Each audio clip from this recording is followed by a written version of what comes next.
Welcome back to yet another solo episode of The Greater WAAAGH, brought to you by One Mind Syndicate. I am your host, Gershwin, and today we're going to be doing another Greater WAAAGH. This is a video series where we answer the questions left by you, the viewers. If you have a question for us, comment down below. Put question in front of your question because we get to those questions first. Now, the Sound Alchemist is not with me today again. For next week's questions, ask the questions as if we were both there. So if you guys want to ask us individual questions, the Sound Alchemist should come back by next week. But let's get right into it. This question comes from Timothy Armstrong. He asks, second time asking, who are the people that give out missions for the Inquisition? Like, who tells them where to be investigating chaos corruption and xenocorruption?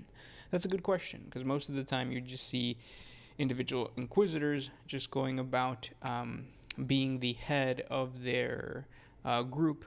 Usually they lead a bunch of acolytes, so underlings, and it's usually a small group. For those situations, what it is that the Inquisition has complete and total power from the greater inquisitorial adepta to do what he wants. He's basically like a rogue trader. Once you have the inquisitorial rosette, you've done your time with, or as being an acolyte or a neophyte. All you have to do is from then on investigate what your specific order wants you to investigate, but not necessarily like dictating your mission. It's just like if you are part of the Ordo Hereticus, obviously you're gonna be looking at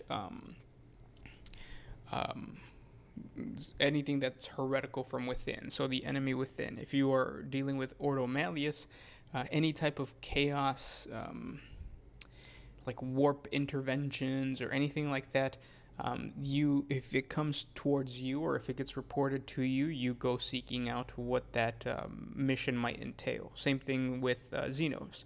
So those are the three: the Ordo Malleus, Xenos, and the Hereticus. So if you're Ordo Xenos, obviously you're going to go towards an area of unclaimed imperial space, or an area that's on the boundary of Xenos space. And once you have that, then you just you investigate whatever needs to be investigated. So if there's pirate orcs, freebooter captains or whatever in your sector, and there's alarming incursions or whatever from that Xenos, that's what you would investigate. And then once you get into the minor the minor Ordos, that's when you start to get into like more specific missions that you venture off into, and you create your own Ordo, or you would join another Ordo. One of the most popular or the one that gets the most questions, is usually the Ordo Cronus, which is the one dealing with time travel. It was kind of big, but then things happened, and now they've kind of mysteriously disappeared. But the point is that those individuals were probably started out as Ordo Malleus, and then they figured out that there needs to be more inquisitors looking into the time travel bit about the warp. So we need to take some from the Ordo Malleus and investigate that. So there's no like hierarchy that tells inquisitors what to do. There is a representative that I guess you could say is kind of like the leader of the Inquisition, and he would sit on the table on Terra he's the representative for the Inquisition for the High Lords of Terra. He would make up part of the High Lords of Terra. I really recommend you listening to or reading the Eisenhorn books. Those are pretty good. And they deal really well at explaining how the Inquisition, because it's so free, because you can kind of do whatever you want, you're basically like a rogue trader or a rogue cop. There's conflict between them. So there's factions. There's the Puritans, and then there's the Puritans and not the extremists, but the radicals. That's what it is. So you have the radicals who want to use chaos against chaos, and who are not scared to go beyond what the Imperium specifically laid out that the Inquisition can do. And then there's the Puritans who say, like, no, we have to stick to keeping the Imperium the way that it is, and we don't want to use warp powers and chaos to fight chaos type of thing. But it goes even more in depth. So there's way more orders within the smaller orders and the major orders. I'll probably do a revamp 40 facts video. If not, check out our 40 facts right now on the latest one is 40 facts on the Inquisitors of the Inquisition, or Inquisitors of the Imperium, or something like that. That has we go into like 5 different Inquisitors and talk about what their accomplishments have been to the Imperium. So I recommend you checking that out, just so that you get a better understanding as to what it is that the Inquisition does and how they operate. If not, obviously Eisenhorn is a really good book to read. I think it's free on YouTube. If you get lucky, I think there's an audio book for Eisenhorn Xenos, which is a really good book. Next, even though the Xenos one turns, well, I'm not going to spoil it for you. Next question comes from JBKJ4.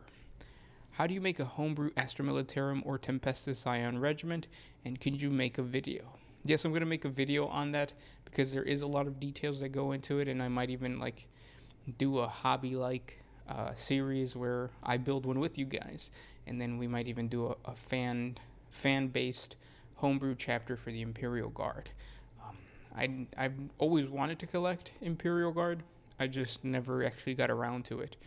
So I might just buy a starter set for the Imperial Guard, and we can both do it.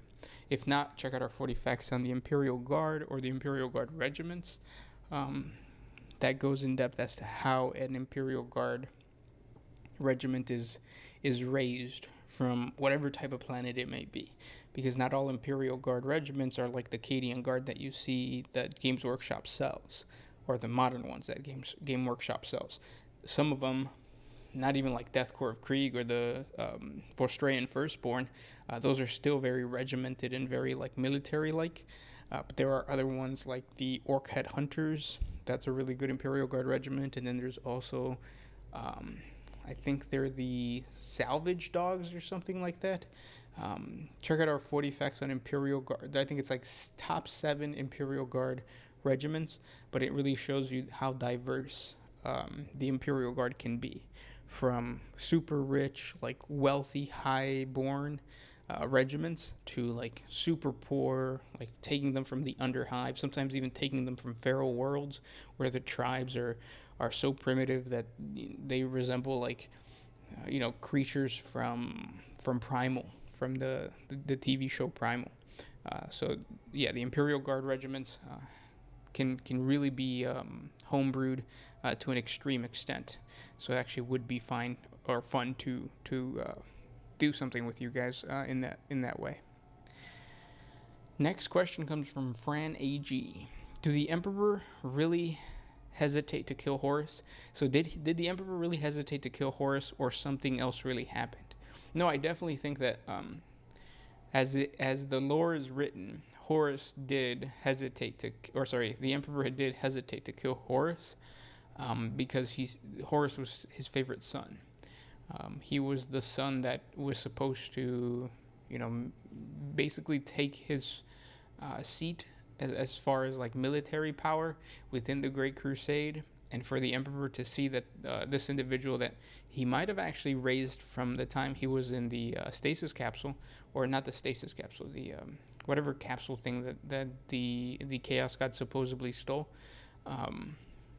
He might, like, it must have been sad, because he saw Horus from birth up until that point and realized that he was corrupted. So even under his wing, that Primarch was still corrupted, and I think it hurt the Emperor, and it sends a good message to the Imperium and to the Emperor that chaos is that powerful and that manipulative, that they can take someone that was basically by the Emperor's side the entire time from birth until now, and now the Emperor has to kill him, and he understands that he has to kill him because he just watched Horus kill Sanguinius, supposedly, because now I think that changed. So he didn't really kill Sanguinius, he just kind of hurt him, so now he's in stasis. But yeah, it was definitely just like remorse. Next question comes from Chris Westmoreland. Legit this time. What does it look like inside the eye? I kind of have an idea what the warp looks like. Lots of swirly purple and stuff. What about the eye? The eye is just a warp gate. So there's no difference between the Eye of Terror or any of the other warp gates. Once, if you look into the eye, all you're seeing is chaos. And chaos changes depending on the individual, which is why it's so... If you ever see any of the videos of a fleet or like a ship going into the warp, you always see the windows of the battleship closing. And that's because even though there's a Geller field, even because it's transparent and humanity can still look out into the warp, that has enough to like really mess up your mind, even through the Geller field. The Geller field keeps those things out, but it doesn't mean that it keeps those things from influencing the minds of the individuals inside. So when you look into the Eye of Terror, like you look into any other warp rift, your mind just turns to mush, because, well, as long as you're normal. If you're more powerful, if you're a psych, or if you're somebody that is somehow tempered to look into the warp and not go crazy like the Space Marines, then obviously it's something completely different. But yeah, so inside the warp, it's kind of depends on, inside the Eye of Terror, it really depends on the individual looking in.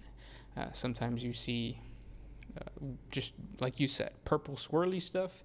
Sometimes you see like some really crazy sadistic things.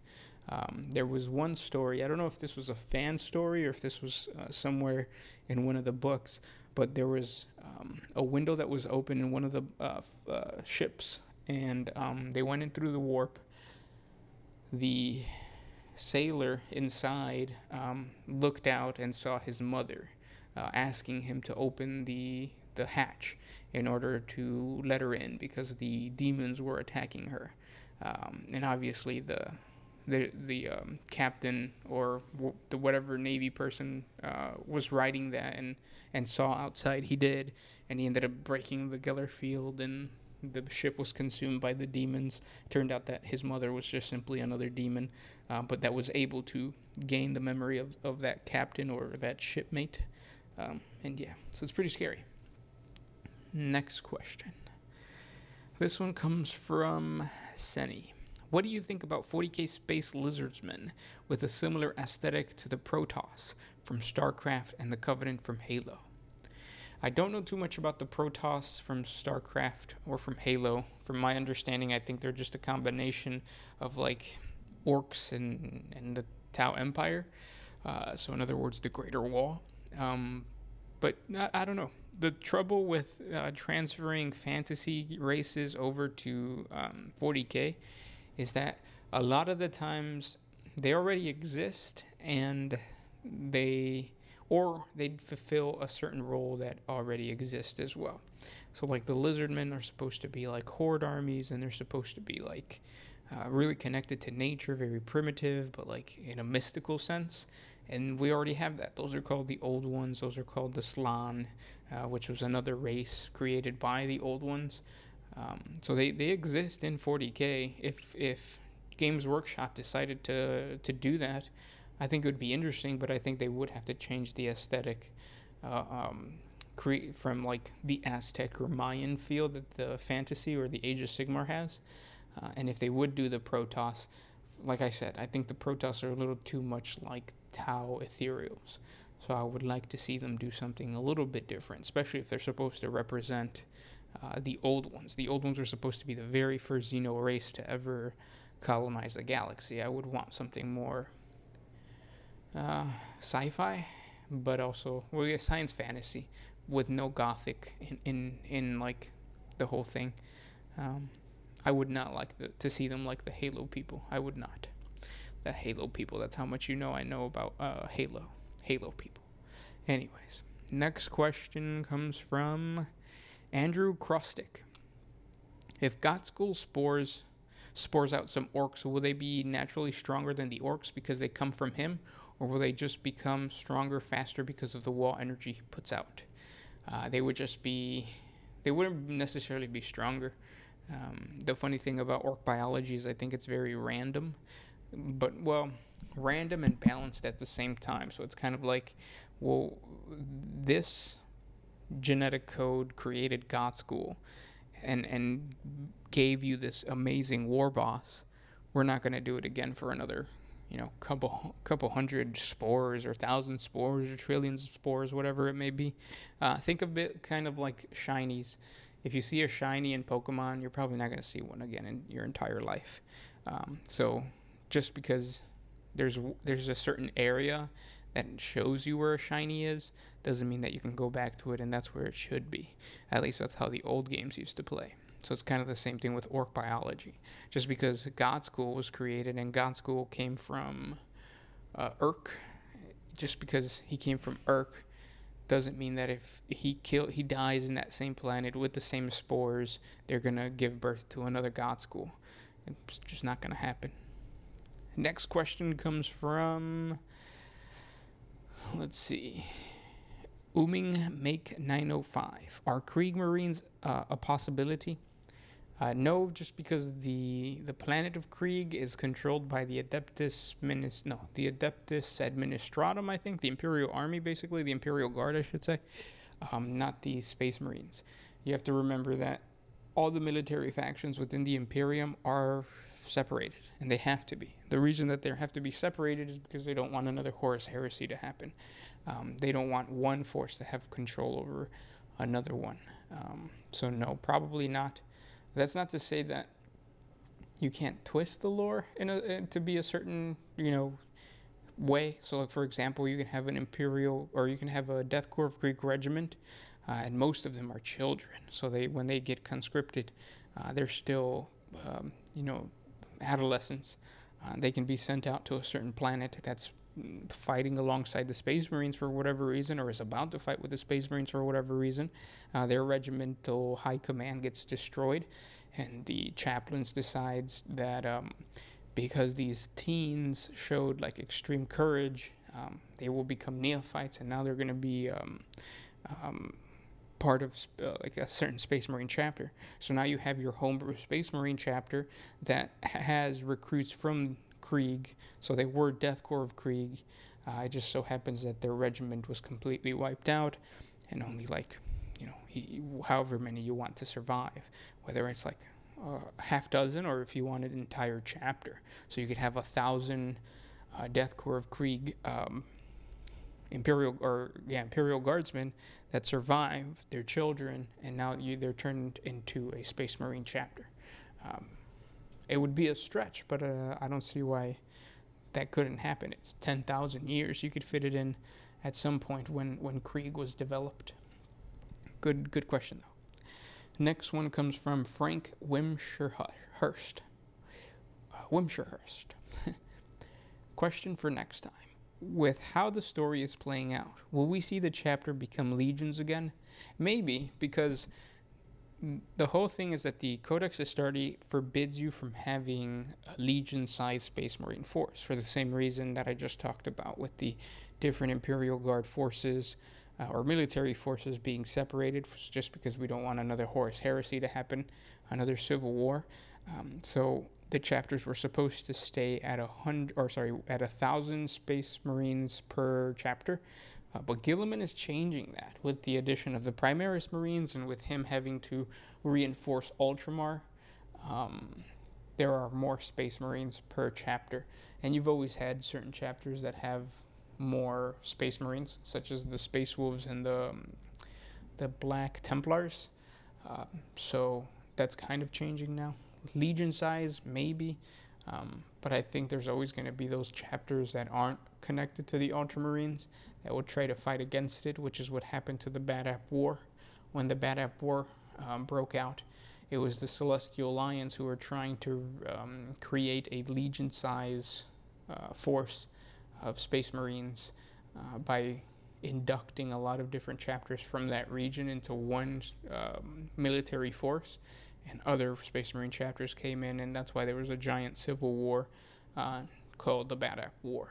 So it's possible, but I don't know. I don't think that might happen. And then last question. This question comes from Austin Palmer. Do you collect Space Wolves? I do. I have a small Space Wolf force. None of the models are actually built and painted. But yeah, I have one. And I was tempted to start a Space Marine army when the Orcs versus Space Wolves came out. Or I was tempted to start a Space Wolf army, I should say. But no, I'm probably going to stay away from that. I'm just going to collect standard Primaris Marines, just because there's a lot of specialty units within the Space Wolves that don't have models, such as the Wolfen and all that kind of stuff. And it's annoying to have Primaris models standing next to exclusive old Marines from older chapters. So it's just kind of annoying to see that my Wolfen are shorter and kind of dumber looking than the Primaris that are coming out now. But yeah, good questions, guys. Next week, we should both be back answering questions like always. Thank you guys so much for listening, and I'll talk to you tomorrow. This is Gershwin with One Mind Syndicate signing out.